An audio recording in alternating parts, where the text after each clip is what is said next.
Hello hello hello hello hello. 5 आ चुके हैं।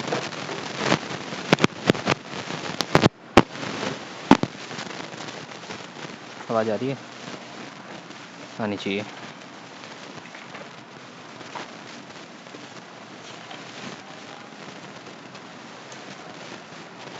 हाँ जी भाई,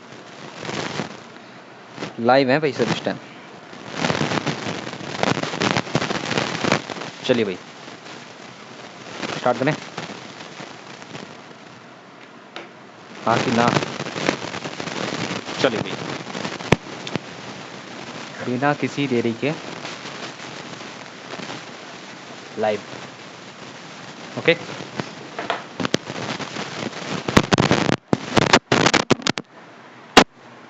ओके भाई चलिए।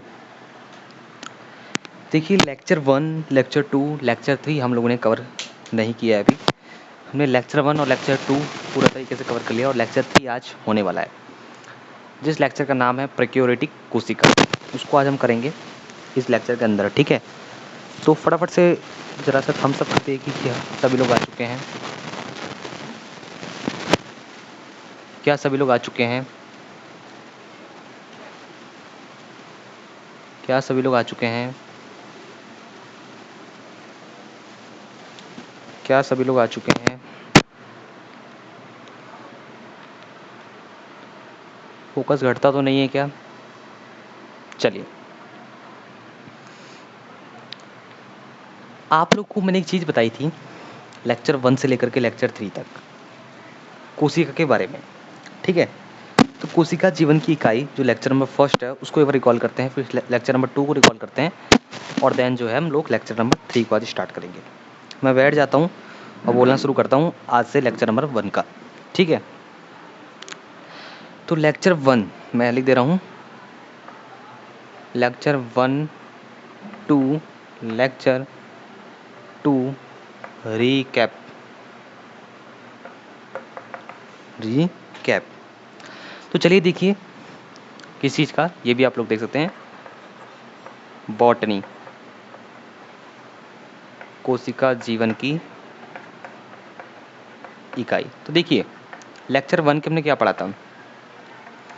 लेक्चर 1 में हमने पढ़ा था कि जो मृत कोशिका की खोज है, मृत कोशिका की जो खोज की गई है वो रॉबर्ट हुक नाम व्यक्ति द्वारा की गई है, जो कि एक पादप कोशिका थी और जिसे कॉर्क कोशिका ही बोला जाता है, ठीक है? ये आप लोग को पता रहा। फिर उन्होंने 1665 में रॉबर्ट हुक ने क्या करी थी? खोज करी थी। फिर आती है मृत कोश जीवित कोशिका के बारे में। तो जीवित कोशिका के बारे की बात करें हम तो वो करी थी ल्यूवेनहॉक ने। किसने करी थी? ल्यूवेनहॉक ने। ल्यूवेनहॉक एक क्या थे? कहाँ के वैज्ञानिक थे? जहाँ के वैज्ञानिक थे ये नहीं पूछा गया इसमें। ल्यूवेनहॉक ने 1674 में एक जीवित कोशिका की खोज करी थी जो कि एक बैक्टीरिया की खोज थी, ठीक है? नेक्स्ट इसके बाद आता है न्यूक्लियस। तो न्यूक्लियस की खोज करी थी रोवाल्ड नहीं नहीं नहीं नहीं नहीं, रॉबर्ट रॉबर्ट रॉबर्ट ब्राउन ने, ठीक है?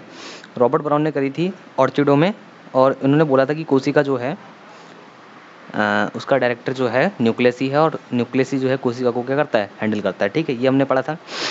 अगले उसमें आ जाए कोशिका जीवन की संरचनात्मक, क्रियात्मक व मूलभूत इकाई है। देन उसके बाद हमने पढ़ा था कोशिका का सिद्धांत। कोशिका का सिद्धांत क्या था? पहला वाला, दो व्यक्ति आए थे स्वान और स्लाइडेन। तो स्लाइडेन जो थे वो जर्मन के वन विज्ञापन शास्त्री थे जिन्होंने 1638 में क्या करी थी? पादप कोशिका भी खोज करी थी और उन्होंने बताया था कि पादप कोशिका जो है बहुत विभिन्न प्रकार की कोशिका विभिन्न प्रकार के ऊतकों से मिलकर बना हुआ है, इतना उन्होंने बताया था। देन उसके बाद आते हैं हमारे स्वान जिन्होंने 1839 में खोज करी थी। ये जर्मन के क्या थे? प्राणी शास्त्री थे, जूलॉजिस्ट थे। इन्होंने क्या किया था? इन्होंने पादप कोशिका जंतु कोशिका पे खोज करी थी। इन्होंने जंतु कोशिका के बाहर एक आवरण बताया था जिसे बाद में जाकर क्या बोला गया? प्लाज्मा झिल्ली या फिर कोशिका झिल्ली बोला गया। इन्होंने बताया कि इसके जो इस आवरण के अंदर जो है किसकी उपस्थिति है? सेलुलोज की उपस्थिति, इतना उन्होंने बताया था। देन इसके बाद हमारा आता है कोशिका का आधुनिक सिद्धांत। कोशिका का आधुनिक सिद्धांत दिया था रॉबर्ट विर्चो ने 1855 में, ठीक है? उन्होंने सेल का नाम दिया था ओमनी सेलुला ई सेलुला अपनी लैंग्वेज में, और उन्होंने ये बताया था कि प्रत्येक जो नई कोशिका वो अपनी पूर्ववर्ती कोशिका से बनती है। इतना उन्होंने बताया था। डायग्राम आपको पता था कि एक पूर्ववर्ती कोशिका प्लस वर्ती के साथ 2 डायग्राम थे जो कि कहते हैं वर्ती कोशिका थे, और उसके बाद जो है विभाजन था, आपको पता होगा। फिर आप आते हैं लेक्चर नंबर 2 पे, और एमसीक्यू कराए थे वो हम यहाँ रिकॉल करेंगे। और हमने लेक्चर नंबर 2 पे स्टार्ट किया था पोषण। पोषण का अपवाद हमने पढ़ा था, बैक्टीरिया का अपवाद, सॉरी, वो हमने पढ़ा था कि बैक्टीरिया का जो अपवाद है वो क्या है कि बैक्टीरिया जो है ना तो जीवित है, ना हो वो जीवित है, ना ही वो निर्जीव है। वो है जीवित और निर्जीव के बीच की क्या है, कड़ी है। ये आप लोगों को पता होना चाहिए। फिर जो है आते हैं हम लोग पोषण कितने प्रकार के होते हैं। पोषण 2 प्रकार के होते हैं। नहीं, उससे पहले हम लोगों ने पढ़ा था कोशिका, और कोशिका के डायग्राम को हमने पढ़ा था। कोशिका के अंदर क्या पाया जाता है, 2 चीज़ें पाई जाती हैं, जो कि अंदर वाला मैं बता दे रहा हूँ, यहाँ पे रिकॉर्ड करके आप लोग को दिखा देता हूँ। यहाँ पे एक कोशिका पाई जाती है, तो इसके अंदर पाया जाता है कोशिका द्रव। कोशिका द्रव पाया जाता है, आपको पता होना चाहिए, यानी कि साइटोप्लाज्म, आपको पता होना चाहिए साइटोप्लाज्म। और इसके अंदर पाया जाता है न्यूक्लियोप्लाज्म। इसके अंदर क्या पाया जाता है, न्यूक्लियोप्लाज्म, यानी कि जिसे बोलते हैं क्या, कोशिका नहीं, अरे यार केंद्रक द्रव्य, केंद्रक द्रव्य। आपको पता होना चाहिए इन दोनों को मिलाने पे क्या बनता है, प्रोटोप्लाज्म, यानी कि जीव द्रव्य, जीव द्रव्य, जीव द्रव्य, जीव द्रव्य। इतना आपको पता था। उसके बाद आपको पता था कि कई सारी विभिन्न सारी कोशिका मिलकर बनाती है, ऊतक मिलकर बनाती हैं, ऊतक तंत्र मिलकर बनाते हैं, अंग मिलकर बनाते हैं, अंग तंत्र मिलकर बनाते हैं बहुकोशिकीय जीव, जैसा कि हम मनुष्य, ठीक है। उसके बाद हम लोगों ने क्या पढ़ा था, पोषण के बारे में पढ़ा था कि पोषण कितने प्रकार के होते हैं। पोषण 2 प्रकार के होते हैं। पहले होता है स्वपोषी और दूसरा होता है परपोषी या विषमपोषी बोल सकते हैं। स्वपोषी होते हैं जो अपना भोजन खुद निर्माण करते हैं। 2 प्रकार के होते हैं, रसायन संश्लेषी और क्या, प्रकाश संश्लेषी। प्रकाश संश्लेषी होते हैं जो पौधा से धूप से अपना खाना बनाते हैं, और ये हरे पेड़ पौधे होते हैं, ठीक है। दूसरा तो रसायन संश्लेषी होते हैं जो अपने रसायन से भोजन बनाते हैं, और ये 2 प्रकार के होते हैं। कौन कौन, पहला होते हैं इसके उदाहरण जो है सल्फर जीवाणु होते हैं, ठीक है। ये आपको पता होना चाहिए। नेक्स्ट आता है हमारा, कहते हैं कि परपोषी यानी कि विषमपोषी में कौन कौन से आते हैं। तो विषमपोषी 4 प्रकार के होते हैं। पहला होता है सहजीवी जो जीवित से अपना भोजन निर्माण करें या निर्भर रहें, और दूसरा आता है मृतजीवी। सहजीवी वो होते हैं जैसे कहते हैं कि शेर, चीता, हाथी। और फिर में आता है मृतजीवी, जो मृतजीवी होते हैं वो मृत से अपना भोजन प्राप्त करते हैं, जैसे कि बैक्टीरिया वगैरह। और तीसरा आता है हमारा क्या, सहकारी हम लोग होते हैं। सहकारी में जीवित और अजीवित दोनों से अपना भोजन निर्माण किया जाता है, जैसे मनुष्य हो गया। फिर आता है सहजीवी। सहजीवी होते हैं जो लेन देन करते हैं, जैसे बैक्टीरिया प्लस कवक जो है बनाते हैं, लाइकेन, ठीक है। आप लोगों को पता होना चाहिए। फिर आता है हमारा क्या, इसके बाद आता है हमारे पादप कोशिका और जंतु कोशिका का डायग्राम। तो अब मैं एक बार छोटे से मैं फटाफट से रिकॉल कर देता हूँ पादप कोशिका और जंतु कोशिका किस प्रकार की दिखती हैं, क्योंकि ज़्यादा टाइम अब है नहीं। और लेक्चर 3 में हमने समझना है, लेक्चर 3 की जो कोशिका है प्रोकैरियोटिक कोशिका, उसको भी समझना, और देन उसके बाद उसके वर्णन भी करना है। पता नहीं 2 घंटे की वीडियो होगी कि 1 घंटे की होगी, क्योंकि हमारे उसके ऊपर है कि हम पार्ट 2 में हैं, पार्ट 1 में टाइम, ठीक है। तो आपको पता होना चाहिए जो जंतु कोशिका है वो कुछ इस प्रकार की होती है, ठीक है। उसके ऊपर ऐसे ऐसे रोम पाए जाते हैं। इसे बोलते हैं उंगलीनुमा संरचना, उंगलीनुमा संरचना, ठीक है। यहाँ पे पाया जाएगा क्या, अरे यार माइटोकॉन्ड्रिया, मेरे को जो समझ आ रहा है मैं उसमें लिख दे रहा हूँ, ठीक है। माइटोकॉन्ड्रिया, यहाँ पे पाया जाएगा केंद्रक, यहाँ पे पाया जाएगा अनुवांशिक पदार्थ, ये पाया जाएगा क्या, एंडोप्लाज्मिक रेटिकुलम, ये पाएगा अनुवांशिक पदार्थ। फटाफट से मैं रिकॉल कर रहा हूँ, अनुवांशिक पदार्थ, ये पाया जाएगा केंद्रक, ये पाया जाएगा एंडोप्लाज्मिक रेटिकुलम, EER लिख सकते हैं, एंडोप्लाज्मिक रेटिकुलम, जिसे बोलते हैं क्या, अंतःपराद्रव्यकीय जालिका, अंतःपराद्रव्यकीय जालिका। फिर से बोलते हैं क्या, अंतःविष्ट अनुवांशिक पदार्थ हो गया, ठीक है। फिर आता है यहाँ पे गोल्जी काय, गोल्जी काय मैं फटाफट से कॉल कर रहा हूँ, ठीक है। गोल्जी काय हो गया, ये हो गया सूक्ष्म काय, ये हो गया कोशिका पंचर, कोशिका पंचर, ये हो गया क्या यहाँ पे, तारक काय, तारक काय। और क्या हो गया यहाँ पे, राइबोसोम, राइबोसोम, यहाँ पे हो गया क्या, लाइबोसोम, लाइबोसोम। और भी कुछ बच रहा है शेष, ठीक है। ये सारा चीज़ हो गया हमारा। इसके अंदर जंतु कोशिका की क्या थी, हमारी जंतु कोशिका, यानी कि मनुष्य की सेल है ये, आपको पता होना चाहिए। ह्यूमन बॉडी की सेल है ये, जो हमने बताया बनाई हुई 2 मिनट के अंदर, ठीक है। ये सिर्फ प्रैक्टिस का खेल है, आप लोग को भी याद हो जाएगा, अभी आपको देखने में लग रहा होगा। नेक्स्ट आता है हमारा क्या, पादप कोशिका। पादप कोशिका को आपको पता होना चाहिए, इस प्रकार से डायग्राम होता है। इसके अंदर 2 लाइन होती हैं। यहाँ पे होता है केंद्रक,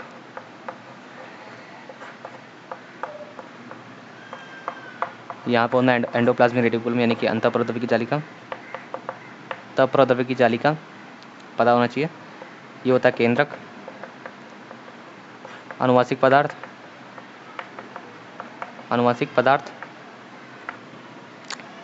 कोशिका झिल्ली, कोशिका झिल्ली, कोशिका भित्ति, कोशिका भित्ति, रिक्तिकाय, रिक्तिकाय, हरित लवक, हरित लवक, हरित लवक, हरित लवक। और भी कुछ है? सूक्ष्म काय नहीं पाया जाता क्या इसमें? सूक्ष्म नहीं पाया जाता। गोल्जी काय पाया जाता है, गोल्जी काय, गोल्जी काय पाया जाता है। राइबोसोम भी पाया जाता है, राइबोसोम पाया जाता है। और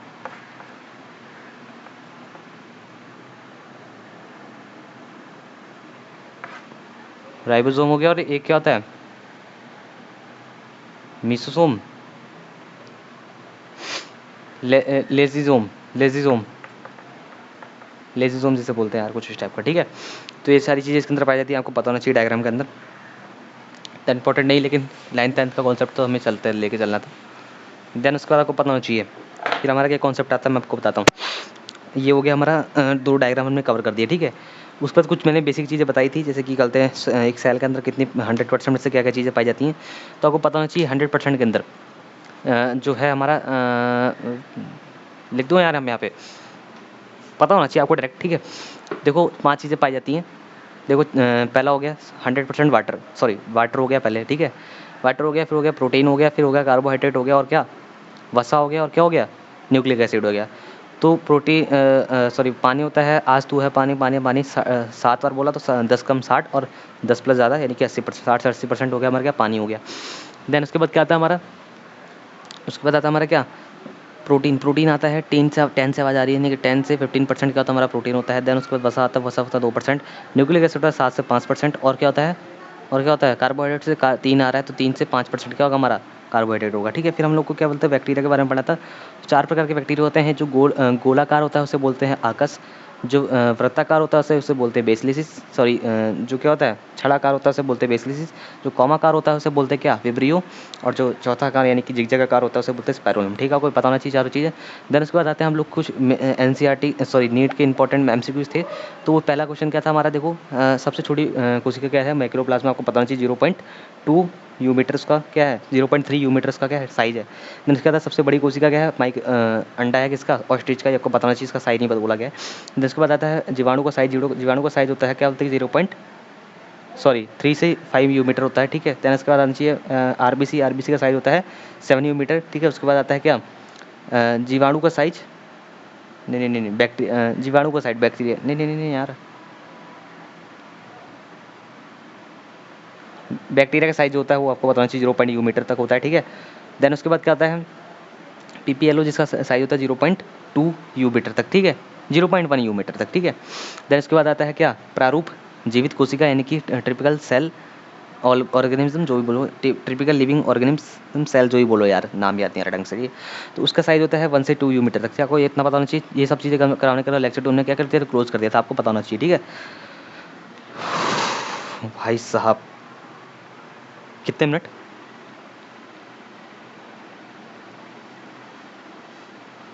13 मिनट, 13 मिनट। फोकस क्यों नहीं हो रहा? 13 मिनट, 3 से 4 घंटे के लेक्चर को 13 मिनट पे रिकॉल कर दिया मैंने। इसमें 2 डायग्राम ही बना दिए, बाकी सारा रिकॉल कर दिया, है कि नहीं है? तो practice make a man perfect, ये वर्ड यहाँ पे ट्रू हो गया। अब आगे हो ना हो ये हमें नहीं पता, लेकिन मैं आपको एक चीज़ बता रहा हूँ, practice make a man perfect, ये आपको पता होना चाहिए। आप ही प्रैक्टिस करके देखिएगा। एक दिन ना कुछ भी नहीं समझ आ रहा, मैंने माना कुछ भी समझा रहा, नहीं समझ आ रहा, इसको प्रैक्टिस करके देखिएगा। अब यहाँ से मैं मेन चीज़ बताता हूँ कि मैंने यहाँ पे वीडियो शूट क्यों की, ये सीरीज़ क्या लिए चल रही है। तो देखिए सीरीज़ आप लोग को ना ही टीच करने के लिए हो रही है और ना ही मैं कोई यहाँ टीच कर रहा हूँ, ये हो रही है मेरी रिवीजन सीरीज़।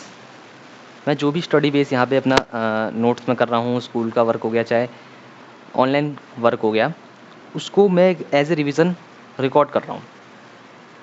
जाहिर सी बात है कोई रिवीजन करेगा तो फ़ोन का उसका काम नहीं होगा, तो फ़ोन मैंने ट्राइपॉड पे सेट कर रखा है, पीछे वाईफाई से अपलोड कर दी यूट्यूब पे। नोट्स में रिवीजन करने का सबसे अच्छा तरीका होता है किसी को भी समझाते हुए करो। तो वो चीज़ मैंने समझ ली, घर में माइक भी था, सारे रिसोर्सेज हैं, तो कर दी रिकॉर्ड और आप लोग के लिए डाल दी यूट्यूब पे, चाहे देखे चाहे ना देखे, मेरा तो एक तरीके से रिवीजन हो रहा है। ठीक है, अब वीडियो ज़्यादा बड़ी ना हो तो मैं एक 2 मिनट की ब्रेक लेता हूँ, आप लोग भी हो आइएगा जहाँ जाना है। 2 मिनट के ब्रेक के बाद हम लोग मिलते हैं यहाँ पे, कहाँ पे, लेक्चर नंबर 3 की स्टार्टिंग में। ठीक है, मैं ज़रा सा पानी ले आऊँ। ओके, चलिए।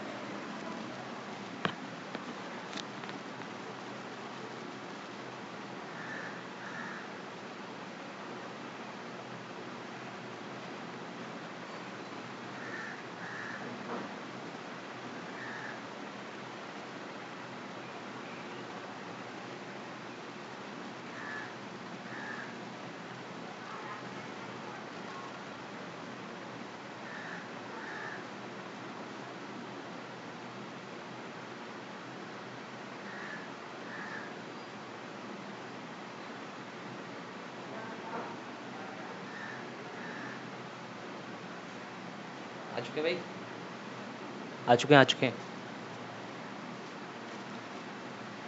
2 मिनट को पानी पी लेते हैं, फिर बात करते हैं।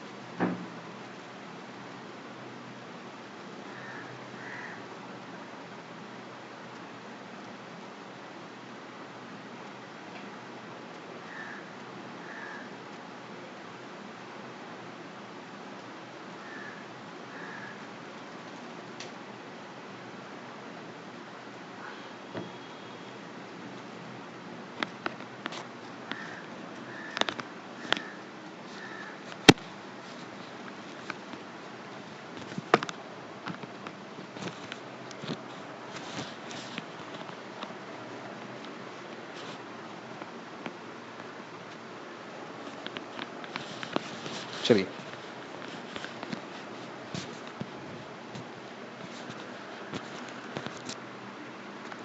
ठीक है, लेक्चर 3 स्टार्ट करते हैं यहीं से। ठीक है,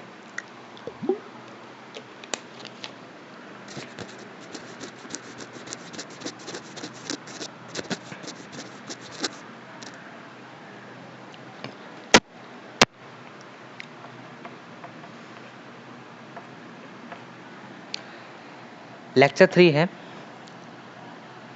प्रिक्योरिटी कोर्स का, जिसको पहले लिखने सीख लीजिए। ऐसे स्टेप से लिखना है, प्रोक्रो प्रो के री यूटिक, प्रो के री यूटिक, प्रो के रे यूटिक। दोबारा लिखूं, प्रो के री यूटिक, प्रो के रे यूटिक, प्रो के री यूटिक। ये ट्रांसलेशन याद रखना है क्योंकि कभी इस लेक्चर के अंदर हम प्रोकैरियोटिक कोशिका को ही पढ़ेंगे। ठीक है, लिखना समझ आ गया, भले ही बोलना ना है, बाद में एक चीज़ वर्ड को चलता है। ठीक है, प्रोकैरियोटिक कोशिका। देखिए प्रोकैरियोटिक कोशिका है क्या, मैं इसके बारे में थोड़ा सा एक्सप्लेन कर देता हूँ कि ये कोशिका है कहाँ और कहाँ पाई जाती है। ये एक पादप और जंतु कोशिका है। प्रोकैरियोटिक कोशिका क्या है, पादप और जंतु कोशिका है, आपको पता होना चाहिए। अभी हमने इतना पीछे डायग्राम बनाया जंतु कोशिका और पादप कोशिका की, तो जंतु और पादप कोशिका में क्या होता है, माइक्रोप्लाज्मा, गोल्जिकाई बॉडी, राइबोसोम, यानी है राइबोसोम पाया जाता है, और क्या पाया जाता है, लाइसोसोम पाया जाता है, सूक्ष्म काय पाया जाता है, तारक काय पाया जाता है, कोशिका पंचर पाया जाता है। इसमें ये सब चीज़ें नहीं पाई जाती है। कैसे? आइए समझते हैं। जो प्रोक्यूरेटिव कोशिका है, नोट करके एक पॉइंट रखिएगा। प्रोक्यूरेटिव कोशिका में प्रोक्यूरेटिव कोशिका में इन जो चीज़ें मैंने नाम ली ना, इनको कुछ चीज़ बोलते हैं। इनको मैं बोलूँगा क्या? कोशिकांक। कोशिकांक क्या होता है? जो कि कोशिका की चीज़ों को बताएं। प्राकृतिक कोशिका में कोशिकांक उपस्थित नहीं होते। उपस्थित नहीं होते। मैं बता रहा हूँ, अब थोड़ा सा ट्विस्ट है, समझेंगे तो समझ आएगा, नहीं तो फिर डायग्राम बनाऊंगा तो उसमें दिक्कत हो। चलिए, प्राकृतिक कोशिका में कोई भी कोशिकांक नहीं पाया जाएगा। कोशिकांक मैंने बताया क्या होता है? वे, जैसे कि वे चीज़ें जो कोशिका में उपस्थित आयनों चीज़ों को बताती है। जैसे कि क्या? हमारा माइक्रोकॉन्ड्रिया, माइटोकॉन्ड्रिया, कोशिका सेल हाउस, उसमें भी था, इसमें भी था। राइबोसोम, लाइसोसोम, ये सब चीज़ें जो हैं कोशिकांक में आती हैं। ठीक है। हरित लवक, endoplasmic reticulum, Golgi body, liposome, सूक्ष्मकाय, यानी ये माइक्रो बॉडी बोलते हैं इसे, ये सारी चीज़ें इसके अंदर नहीं पाई जाएगी। इसका एक अपवाद है, इसमें सुविकसित केंद्रक भी नहीं पाया जाएगा। तो जब चीज़ नहीं पाई जाएगी तो हमें नाम लेना ही नहीं है। एक चीज़ पाया जाएगा, अपवाद में लिख लेना। अपवाद बोले तो अपवाद ओनली एंड ओनली राइबोसोम। मैंने ये गलती से बोल दिया था राइबोसोम नहीं पाएगा, लाइसोसोम नहीं पाएगा, लेकिन आपने ध्यान रखना है राइबोसोम वर्ड। प्रोक्यूरेटिव कोशिका के अंदर केवल और केवल राइबोसोम पाया जाएगा। राइबोसोम पाया जाएगा, ये आपने ध्यान रखना है। मैं भी डायग्राम बनाऊंगा, उसमें राइबोसोम को दर्शाऊंगा मैं। ठीक है। राइबोसोम क्या होता है?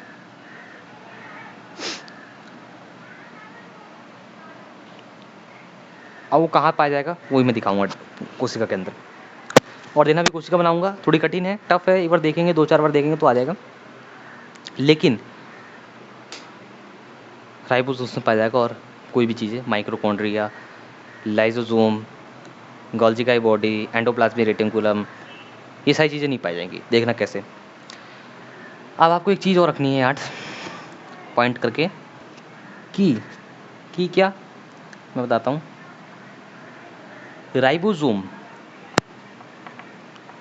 राइबोसोम एज, इसका ट्रांसलेट बताऊंगा मैं। Also known as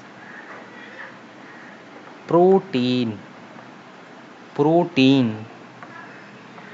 factory,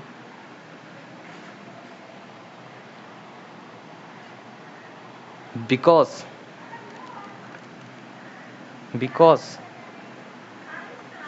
ribosome produce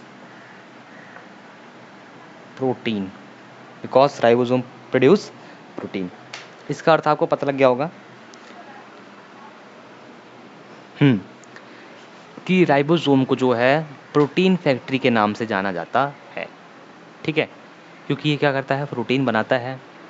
एक पॉइंट और भी आप लिख सकते हैं, इसको दिमाग में बैठा सकते हैं, दिमाग में लिख सकते हैं कि वही चीज़ें मैं दोहरा रहा हूँ उसको, कि प्रोक्यूरेटिव कोशिका में सारे कोशिकांग अनुपस्थित रहेंगे, और केवल अपवाद में राइबोसोम। अपवाद मतलब समझते ना, कि ये सारी चीज़ें नहीं, लेकिन एक चीज़ तो जैसे क्या बोलते हैं, माना 10 चीज़ें गलत हैं, उसमें से 9 चीज़ें गलत हैं, मतलब 10 आइटम, उसमें 9 चीज़ें गलत हैं और एक चीज़ बच रहा है, तो उसको याद करने के लिए हम अपवाद बोल देते हैं कि ये अपवाद है बल। ठीक है। तो राइबोसोम को प्रोटीन फैक्ट्री से जाना जाता है। आगे एमसीक्यूज और डीपीपीएस में क्वेश्चन आएंगे, और आगे नीट में भी आ सकते हैं। और आपको पता होना चाहिए, प्रोक्यूरेटिव कोशिका में सारे कोशिकांग एब्सेंट रहते हैं, और केवल राइबोसोम ही प्रेजेंट रहता है, जिससे प्रोटीन फैक्ट्री नाम हमें जाना जाता है। अब राइबोसोम 17 इस प्रकार के होते हैं, वो अभी हम नहीं पढ़ेंगे, आगे पढ़ेंगे, लेकिन आपको मैं लिखवा दूँगा डायग्राम के अंदर, तो इसको फटाफट से नोट कर लीजिए। और जो है हम आगे डायग्राम बनाते हैं, मैं बनाऊँगा उसको व्हाइट बोर्ड पर, क्योंकि बन नहीं पाएगा, बड़ी कोशिका है ना, उसको बनाऊँगा, उस पर बनाऊँगा, इस पर।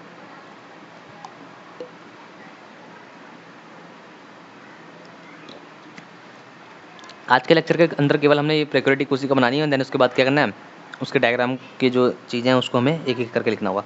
बुक में एनसीईआरटी में कहीं डायग्राम नहीं मिलेगा, लेकिन डायग्राम से हम इसको प्रदर्शित करेंगे तो ये अच्छा रहेगा। अभी मैं इसको बनाऊंगा और उसके बाद आप गूगल है आप लोग के फ़ोन में, उस पर सर्च करिएगा प्रोकैरियोटिक कोशिका डायग्राम, उसमें आ जाएगा, हिंदी इन इंग्लिश जो डाल देना, ठीक है, तो नाम आ जाएगा। चलिए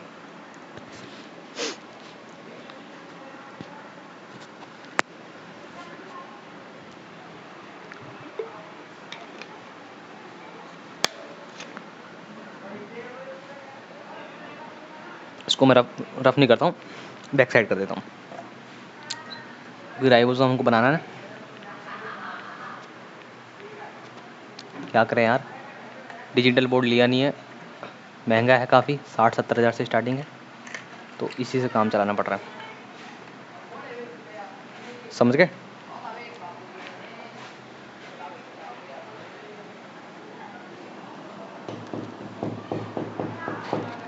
चलिए बना देता हूँ मैं, प्रोकैरियोटिक कोशिका जिसे बोला जाता है। इसको रफ भी तो करना पड़ेगा यार ब्रदर, सारी चीज़ें इसमें लिख दी हैं, नहीं रफ किया तो दिक्कत हो जाएगी।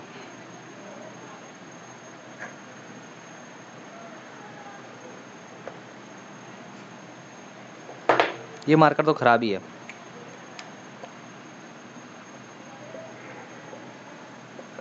खराब ही है, ठीक है। चलिए इसको छोड़ देंगे इससे। प्रोकैरियोटिक कोशिका, क्या बोलेंगे, प्रोकैरियोटिक कोशिका।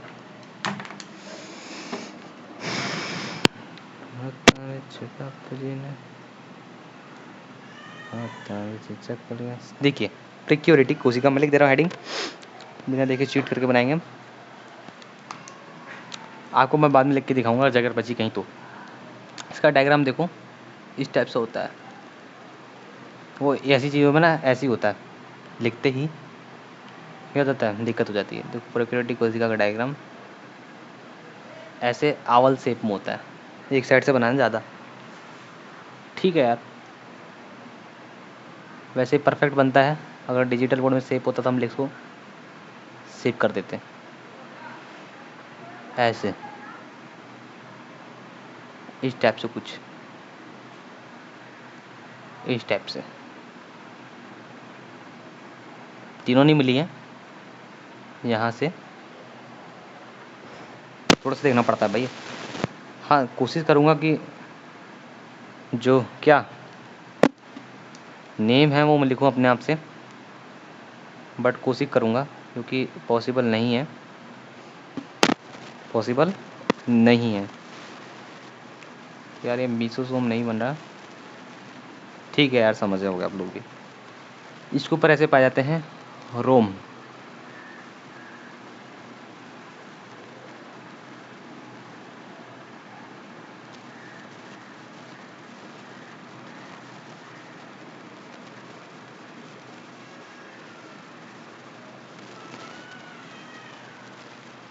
ठीक है, इसे बोलेंगे रोम। यहाँ से पाई जाएगी इस टाइप से डायग्राम, देख रहे हो यार, ये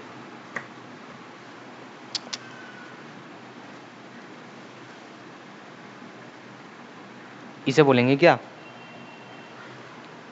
वो तो मैं बताऊंगा ना क्या बोलेंगे।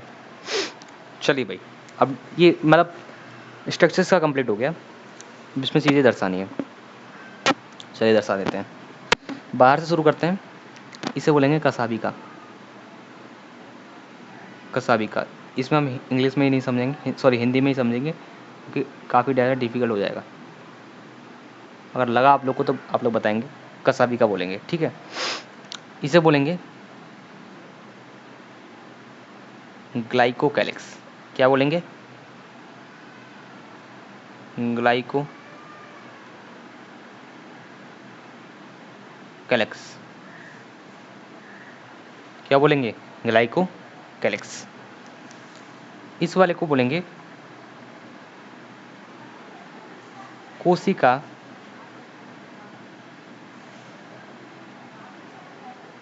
भित्ति। इस वाले को क्या बोलेंगे? कोशिका भित्ति, जो कि बनी होती है पेप्टिडोग्लाइकेन। किसकी बनी होती है? पेप्टिडोग्लाइकेन की।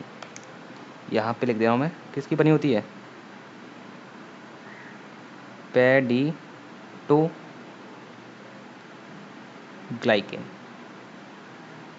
पेप्टिडोग्लाइकेन, ये आपको पता होना चाहिए किसकी बनी होती है, राइट? पेप्टिडोग्लाइकेन की। नंबर 3 पे आती है ये वाली लाइन, इसे बोलेंगे कोशिका झिल्ली। परफेक्ट दिख रहा है ना यार, कि नहीं दिख रहा? जूम इन कर दूं? क्या करें यार, छोटा सा ज़्यादा करते कर दिखेगा नहीं ना। कोशिका झिल्ली यानी कि सेल मेम्ब्रेन, ये किसकी बनी होती है? इसे क्या बोलते हैं?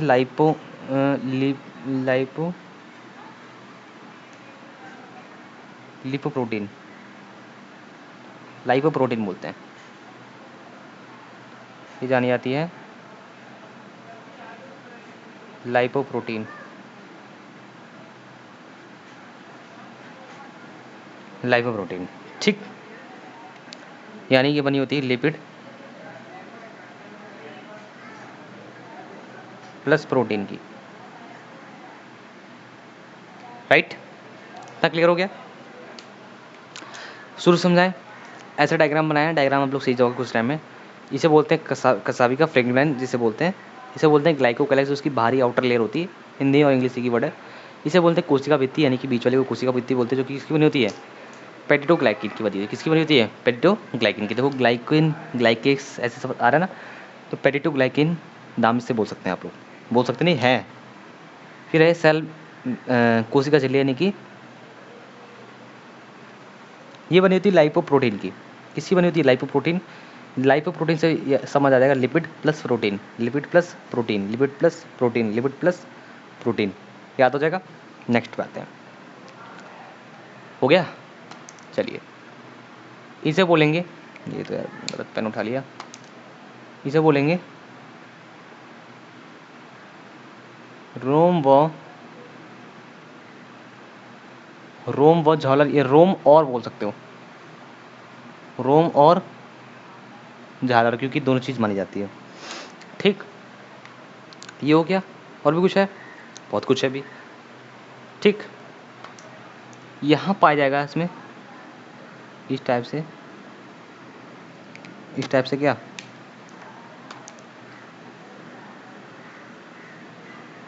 आनुवांशिक पदार्थ, आनुवांशिक पदार्थ। आनुवांशिक पदार्थ यानी कि जेनेटिक मटेरियल, जो कि क्या होता है? इसका नाम क्या होता है? न्यूक्लियाइड। यहाँ लिख दे रहा हूँ मैं, न्यूक्लियाइड। अभी सुनिएगा क्यों ऐसा बोल रहा हूँ मैं। न्यूक्लियाइड,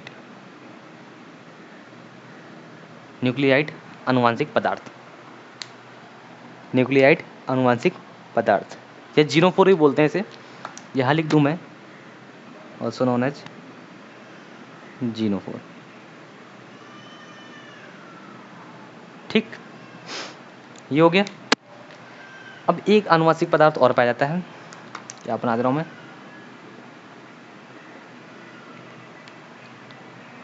ये,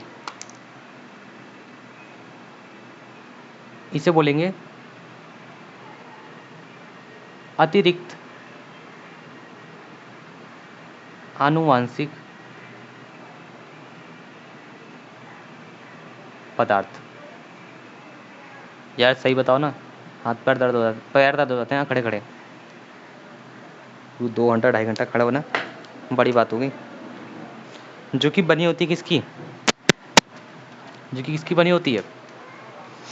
जो कि बनी होती है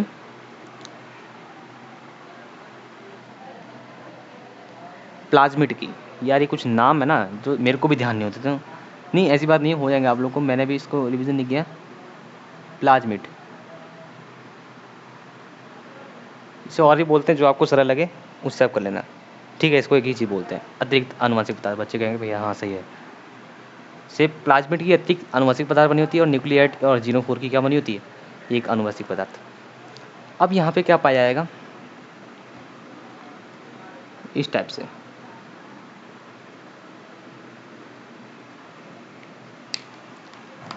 mRNA, सेफली देखना होता है ना, mRNA, mRNA, mRNA बना होता है किसका, इसके ऊपर लगे होते हैं ऐसे ऐसे ऐसे ऐसे ऐसे ऐसे ऐसे राइबोसोम।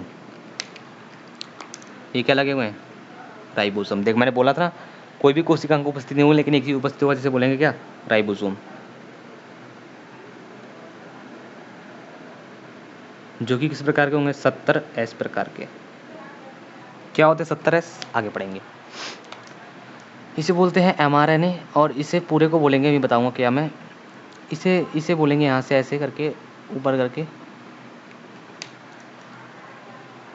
यहाँ से डैश खींचना आपको, ये mRNA को बोलेंगे यहाँ से ऐसे।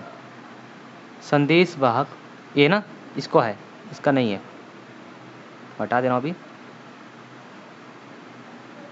संदेश वाहक, संदेश वाहक mRNA या फिर RNA। ठीक, अब यहाँ पे मेन चीज़ है, देखो इस पूरे को बोलेंगे, क्योंकि इतने सारे राइबोसोम लगे, जब ज़्यादा राइबोसोम लगे तो क्या बोलेंगे,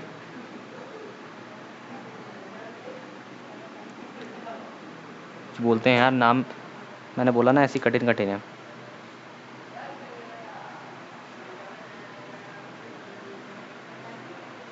lysosome,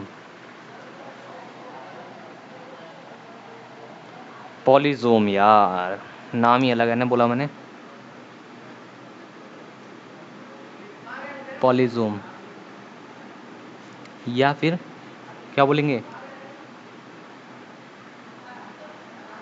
poly ribosome, poly ribosome. ठीक, डायग्राम कंप्लीट हो गया, हाँ या ना। एक चीज़ और रहेगी, दो चीज़ और रहेगी यहाँ पे, ये इस टाइप से बिंदु,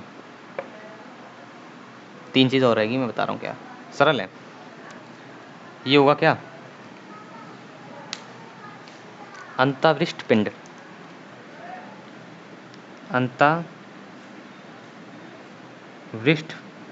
पिंड, अंतःवृष्ट पिंड जिसे बोलते हैं। यहीं पे आप लिख सकते हैं इसको,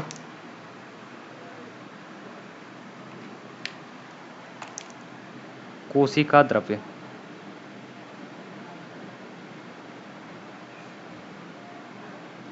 कोशिका द्रव्य। अब इसे बोलेंगे, देखो कुछ चीज़ इंपॉर्टेंट है, इसे बोलते हैं क्या, मीजोजोम, मीजोसोम,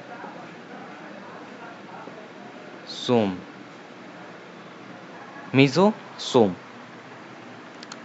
इसको लिखेंगे क्या, यह अभी मैं बता रहा हूँ, इसको समझाऊंगा सब पूरे डायग्राम को। यह है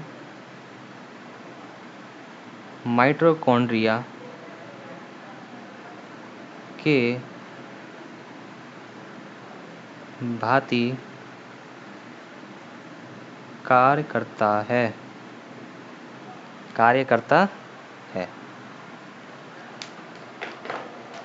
ये डायग्राम हमारा कंप्लीट हो चुका है। एक चीज़ और रह गई है यार, मैं बता दे रहा हूँ, ये चीन से इसे ज़्यादा दूर दूर हो गया, क्योंकि लिखना भी है ना इसके आगे।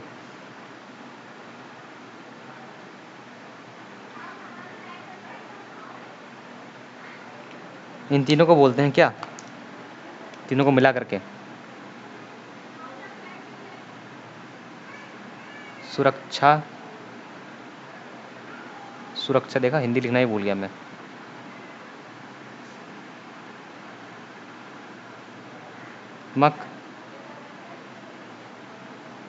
आवरण,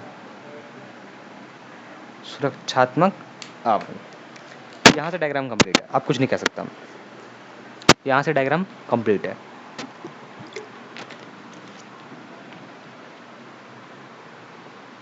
ठीक है, जी भर के देखना चाहते देख लो। उससे सरल है कि कठिन है, मुझे बताइए जरा। अभी तक जो दो कोशिका पढ़ी हमने, उससे सरल है कि कठिन है? देख रहा हूँ मैं कमेंट फटाफट से। जो कोशिका अभी तक हमने पढ़ी उससे सरल है कि कठिन है?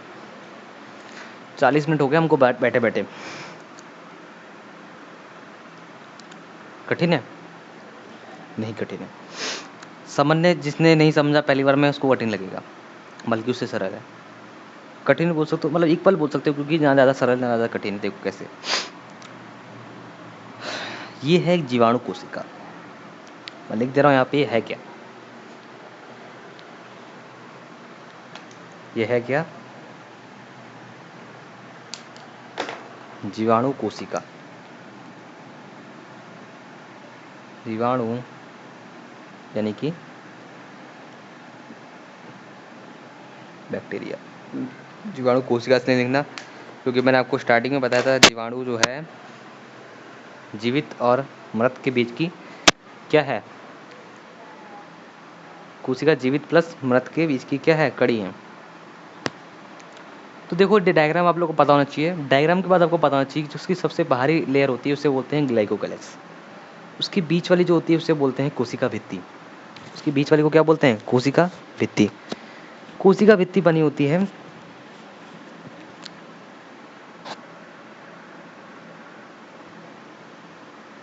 लाइपोकैलेक्स, लिप्ड लाइपड कैलेक्स। अरे यार, पॉलिडोग्लाइकेन, पॉलिडोग्लाइकेन नाम इतना कठिन है ना। पॉलिडोग्लाइकेन की बनी होती है।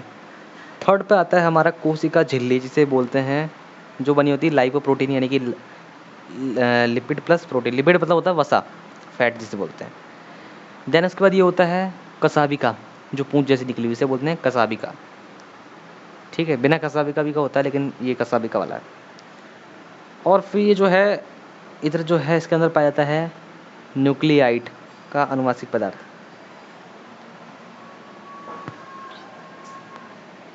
ठीक,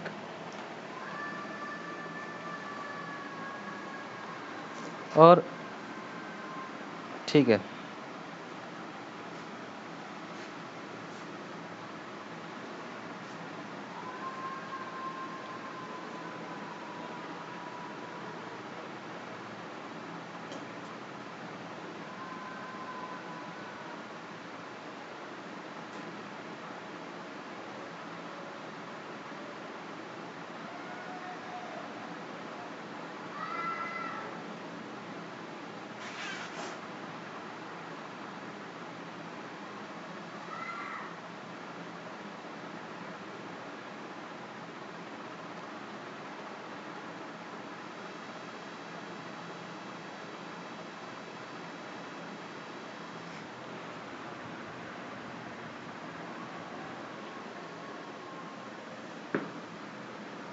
चलिए शुरू से रिवाइज करते हैं एक बार।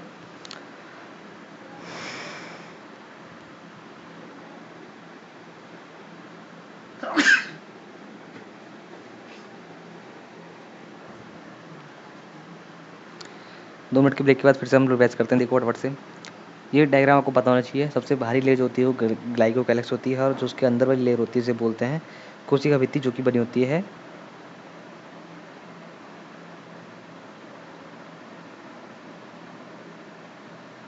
पोटिडोग्लाइकेन, पोटिटोग्लाइकेन की।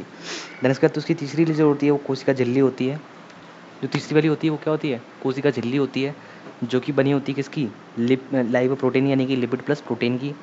देन उसके बाद तीनों को मिला करके बोलते हैं सुरक्षात्मक आवरण। ठीक है, जो कि क्या करती है? इस कोशिका की सुरक्षा करती है। देन उसके बाद आता है हमारा ऊपर कसाबिका, जो आपको पता होता है फ्लैंगलिंग से घूमने का काम करता है। देन उसके बाद आता है ये जो अनानास के शेप का जिसे बोलते हैं मेसोसोम।